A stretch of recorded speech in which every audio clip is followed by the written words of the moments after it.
Izikhala ziyazithulisa izakhamuzi zase Nanda ezicela ekhulwini empeleni ikhahlanyezwe isiphepho esihlasele kuleyandawo izolo ntambama. Manje sixhumana nentatheli ezindaba ze-SABC uMlondi Radebe ukuzwa ngokwenzekayo kuleyandawo. Mlondi asikwamukele sikubingelele indaba zehora lokuqala emini. Ngabe sinjani isimo lapho kanti thini futhi nezakhamizi ngomonakalo wenzekile?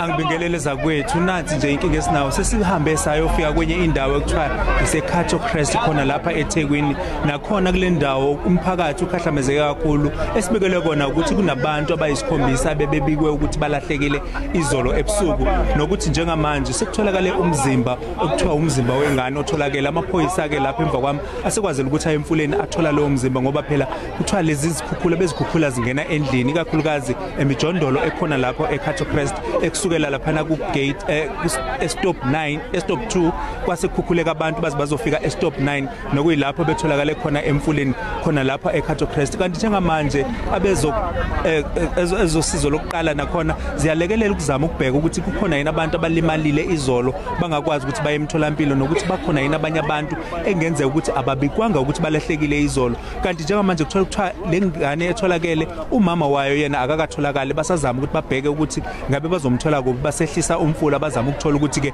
ngabe emfuleni yini abazoyithola ukuze bakwazi ukuthi babikele thina bezindaba ukuze sikwazi ukuthi sibikele umphakathi ekhaya. Mlondi sibonga kakhulu kuwena ngokusiphakela kabanzi ngokwenzekayo.